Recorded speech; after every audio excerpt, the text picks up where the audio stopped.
حبايب قلبي عاملين ايه؟ يا رب تكونوا والفرخة وحشتوني قوي. الفرخة ب5 جنيه طبعا تعالوا اشتري يا بيه.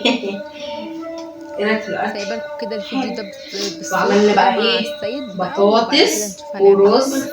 وفراخ ومخلل وسلطة. واديله ادي قلب اختك قلب اختك.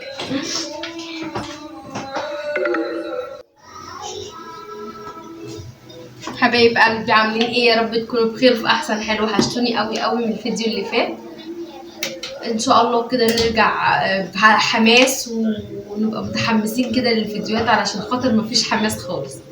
استريح.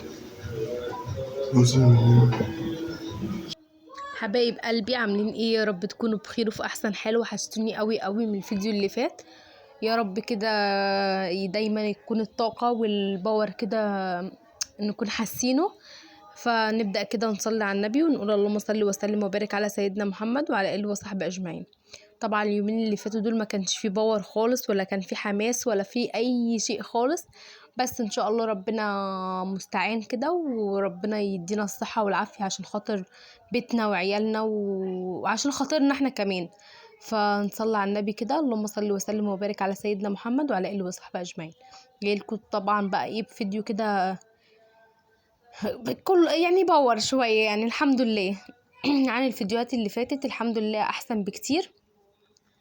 فقلت بقى كده ايه، دخلت على المطبخ. إيه كان جوزي وهو جايب حاجات معاه وكده، فقلت افضي كل حاجة واشوف هعمل ايه. اللهم صل وسلم وبارك على سيدنا محمد وعلى اله وصحبه اجمعين. فضيت كده، كان جايب لي كيسين صابون من اللي هو السايل الفرد، فقلت افضيهم في الازايز بتاعتهم عشان ايه، الكياس دي بتبقى اكياس خفيفه وكده، فمش بتستحمل لو سبته كده في الكيس مثلا تحت الحوض، بلاقيهم مفتوحين ومبهدلين الدنيا. لا، نفضيهم كده من الاول، وكده كده ايه بيبقوا على الحوض بنستعملهم يعني. فضيت كده بقى الكيسين في الازازتين، واللي اتبقى حطيته في العلبه بتاعه الصابون اللي هي بتبقى على الحوض وكده، علشان خاطر بنستعمله اول باول يعني.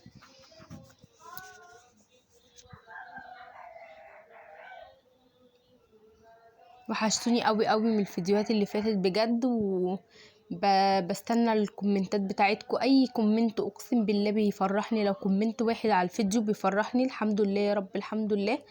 بس انا عارفه ان انا مقصره الفتره اللي فاتت، بس ان شاء الله ربنا هو المستعان. نرجع كده كلنا طاقه وباور، لان بجد يعني انا حاسه ان انا مش مقصره في التصوير، بس مقصره فعلا في البيت اصلا. ما ليش مزاج اعمل اي حاجه، وكمان كان يزن والسيد تعبانين الاتنين مع بعض، فكان دوت مع ده بقى كان جايب معايا الخلاصه خالص. هنا كان الحوض بقى ما فيهوش اي حاجه، كنت مشطبه المطبخ من بالليل، كنت عامله للولاد جيلي بقى والكلام دوت. ف كنت مشطبه المطبخ وانا واقفه فيه، مكنتش مخليه فيه حاجه بصراحه. وخلصت كده اللي ورايا اللهم صل وسلم وبارك على سيدنا محمد. مع الفيديو اللي هو انا كنت عامله لكم فيه اوضه الاطفال، كنت بقى ايه بعد ما خلصت وروقت الشقه كلها وكده، فقلت ايه اعمل لهم جيلي كده واروق عليهم. وبعد كده اللهم صل وسلم وبارك على سيدنا محمد. بتهيألي هو دوت يوم الجيلي اصلا، بس عملت الاكل بعدها.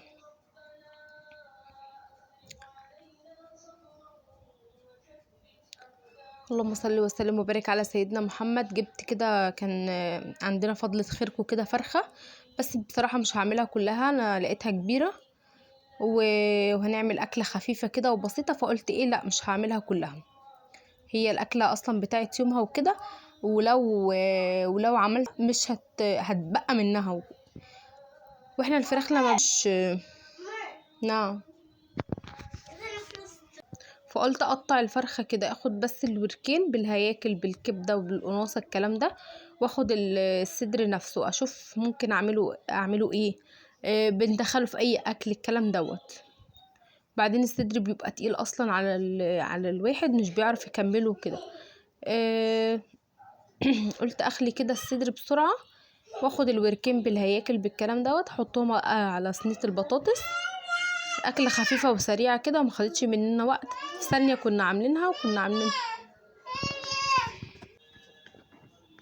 مش بياخد وقت، بسلك كده بس ايه بالمقص اسهل من السكينه، وبصوابعي كده ايه بسلك الحتت اللي هي ماسكه بقى نفسها كده. بقى بنخلي الصدر بتاع الفرخه، نخليه بقى من العظم وكده، بيبقى طبعا اسهل من بس يا زوزو بقى بيبقى اسهل من ان احنا بيبقى ناس كتير بتستثقل يعني الصدر في الاكل وكده، بلاش منه عادي، بتدخليه في اكل تاني، بتبقى مقطعاه مثلا صغير زي مثلا البانيه، زي الشاورما، زي ايه تاني، ممكن تعمليه شيش، ممكن تعمليه في صينيه مكرونه بشاميل، ممكن ايه تاني، ممكن تفرميه تعمليه كفته، الكلام دوت. فبيبقى اسهل في الاكل واحسن، وبالنسبه للعيال الصغيره وكده بيبقى اسهل في الاكل عن ما ياكلوا كده، عشان يبقى الطعم حلو، عشان يبقى الطعم حلو زي ما السيد قال لكم كده. اللهم صل وسلم وبارك على سيدنا محمد. رشيت بقى عليه كده ملح وسبته، وبعد كده نشوف بقى هنعمل ايه، نسيبه في الملح شويه عقبال بقى ايه ما اقشر بقى البطاطس واحضر الدنيا حواليا، يكون هو قعد في الملح شويه، فاللي هو يعني استغل الوقت، علشان خاطر اصلا كان الوقت متاخر وانا ما كنتش عارفه هعمل اكل ايه، وكان الوقت متاخر وكده، كنت ناويه ان انا اقضيها اي حاجه وكده ولقيت بقى ايه فضلت خيركم جايه لنا، فقلت لا مش هسيبها ايه، مش هسيبها يعني عشان يعني بس مش هسيبها في التلاجة اكتر من كده يعني، ولا اسيبها في التلاجة كتير. هو الحاجه لما بتيجي صبح إيه يا ماما يعني الطعم يبقى مختلف. ايوه عشان الطعم يبقى مختلف. فما بحبش احط الطيور عامه في التلاجة، ولو حطيتها ممكن اكون جايباها مثلا من في ميه علشان خاطر برضو ايه ما تسمرش ولونها ما يتغيرش وكده. وهنا بقى شطفت الفراخ من الملح، حطيتها كده في مصفى جنبي، نرجع برضو يعني هنرجع نغسلها تاني. وهنا برضو الصدر برضو اغسله عشان ايه احطه في التلاجة يعني، ولا احطه في الفريزر يكون مغسول، ان انا اطلعه على قد ان انا اشطفه شطفة سريعة كده واعمله زي هنعمل ايه. شطفته كده بقى من كل حاجة فيه، من الملح وكده، وارجع ايه اغسله غسلة كمان بملح واعصر عليه ليمونتين كده، وعقبال برضو ما اخلص بقية الحاجة اللي حواليا.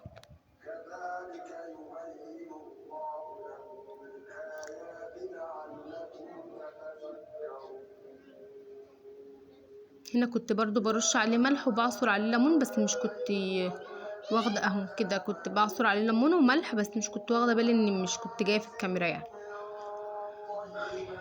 نركنه بقى على جنب، ونجيب بصلتين كده نقشرهم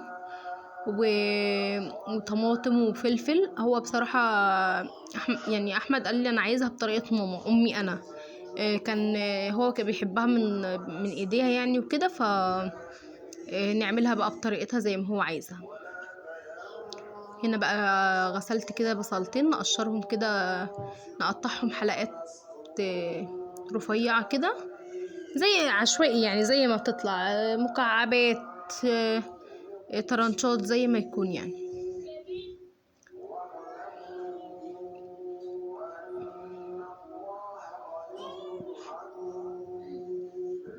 صلوا على النبي ما تسرحوش، وما تنسوش اللايك. لو وصلتوا لحد هنا ولسه ما عملتوش اللايك اعملوا اللايك، اكتبوا لي كومنت حلو منكم كده، وادعوا لي ان ربنا يديني الصحه وافضل ان انا مكمله عشان محدش يشمت فيا يا جماعه والنبي. هنا بقى حطيت على الفلفل على البصل فلفل اسود وملح وكمون وكزبره ومكعبين مرق الدجاج كده ونكمرهم كده في بعض بايدينا، طبعا ايدين او بابريكا، وطبعا ايدينا نظيفه، انتوا شايفين طول النهار حاطينها في الميه فنضيفه الحمد لله يعني. وحطينا بقى ورقتين لورا كده ونديهم بقى ايه دعكه كده خفيفه لحد ما عينينا طلعت نار من البصل. ونقطع بقى قرنين فلفل كده احمر على اخضر. عايزه تحطي قرن سبايسي كده، هو بصراحه الشطه دي كانت بارده، بس انا ايه ما كنتش بحب اعمل الاكل حر قوي، لان طبعا العيال بتاكل منه تعرف تاكل، وقطعنا برضو الطماطم كده ايه يعني زي السلطة كده. مامتي كانت بتعملها كده، يعني تعملها ني في ني، تقطع الطماطم والفلفل والبصل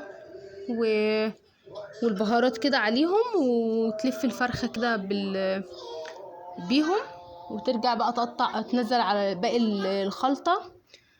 الخلطة البطاطس. مش روقتي انت عارفة ايه ده؟ المطبخ مش روقتي. ليه بتروق اهو، بس هو الغسيل عشان احطه في الغسيل. السيد بينظم عليا يا جماعه، بيقول لي لو مش روقت المطبخ انت عارفه. وهي اصلا مش روقته. طب شوف كده. روقتي يا ماما الحتة دي، بس الحتة دي لا. ما ديت عشان فيها الغسيل، احطه في الغسيل. هنا بقى حطيت كده انت عارفة قطعت بقى الفلفل والطماطم والبصل والفهم كده مع بعض. خلصتي سيد؟ افصل بقى شويه. الفهم كده مع بعض، واجيب الفراخ كده اخد معاه يعني ايه، اتبل الفراخ عشان خاطر تاخد من طعم الحاجه، ما تبقاش مثلا. هتسكتوا بقى. انا عارفة والله. انا نلف كده بس من تحت الجلد كده الفراخ، من تحت الجلد ومن فوق الجلد كده، علشان خاطر ياخد طعم البهارات وطعم البصل والفلفل والطماطم، ياخد الطعم. وهنا كان الكيس ده فيه معلقه صلصه كده حطيتها برضو عليه، تدي بس البطاطس، تدي البطاطس يعني ايه لون. هنا بقى ايه شطفته كده بحبه ميه، ناخد بس بق ميه كده. وحطيت بقى كميه البطاطس اللي عندي كلها، دول كانوا 2 كيلو بطاطس، شلت منهم يجي 3 بطاطسيات كده، يعني قول 1.5 كيلو بطاطس. نلفهم بقى كده بالخلطه كلها، ونحط الفراخ كده بقى على الوش. وخلاص على كده صينيه البطاطس بقت جاهزه، وما خدتش معانا وقت ولا مجهود ولا اي حاجه. اسرع اكله في الكون، تاخدش معانا هي يعني يعتبر وقت التسويه بس. حطها كده في الفرن وحطيت عليها كده معلقتين زيت مش تنسوا، وحطيتها كده في الفرن بقى، في فرن سخن. عقبال ما ايه يعني اول ما حسيت ان خلاص اللهم بارك على سيدنا محمد. اول ما حسيت بس ان الفرن سخن، كنت مولعاه يعني من قبل ما ابدا اغسل الصينيه. اول بقى ما حسيت ان هو سخن كده خلصت، رحت مدخلاها عشان تغلي على طول. وهنا بقى جبت حله على البوتاجاز، عملنا برضو الرز. مش طولت عليكم بقى الفيديو، وايه عملت الرز كده مع نفسي. وجبت بقى الصينيه حطيت عليها طبق مخلل وعملنا طبق سلطه كده في السريع. ونغرف بقى الرز، طبقين رز كده وطبقين بطاطس، والحمد لله اكله هنيه تكفي 100. وبسم الله ما شاء الله، احنا بنحب كلنا الاكله دي، لو اتعملت كل يوم بنحبها. بتفكرنا بذكريات حلوه، يعني احمد بيحبها عشان بتفكرنا بايام الخطوبه كده. ايه موقف ان كنا احنا في مناسبه يعني، وماما كانتش عامله حسابها ان هي تعمل اكل وكده، واحمد جه معانا على البيت. يا دوبنا قعدنا قدام الباب شويه، احمد شم ريحه اكل، فبقول له يا ماما بتعمل اكل؟ قلت له لا. طلعت فعلا كانت بتعمل صينيه بطاطس، ما خدتش معاها ربع ساعه. فبالهنا والشفا يا رب علينا وعليكم، ويا رب الايام الحلوه كلها تفضل ذكريات حلوه كده، الدنيا الوقت كله يفضل ذكريات حلوه بالنسبه لنا، ما يبقاش في حاجات وحشه وكده. احنا طلعنا صينيه الفراخ بقى بالبطاطس، عسل عسل عسل عسل. هنا بقى نطلع الفراخ بس كده في طبق جانبي عشان خاطر نعرف نحط بطاطس، واللي بياكل من الطبق يعرف ياكل براحته. الفراخ كانت دايبه دوب، والبطاطس كانت دايبه، بسم الله ما شاء الله، الاكل كان زي العسل. متنسوش بقى تعملوا لايك حلو منكم، كومنت، واشتركوا في القناة وفعلوا الجرس خلاص عشان تبقوا عارفين. يلا اعملوا لايك واشتركوا في القناة. يلا ما تزعلوش السيد بقى، واعملوا لايك واشتركوا في القناة، واكتبوا له كومنت حلو عشان خاطر هو بيحبكم قوي. باي باي. باي باي.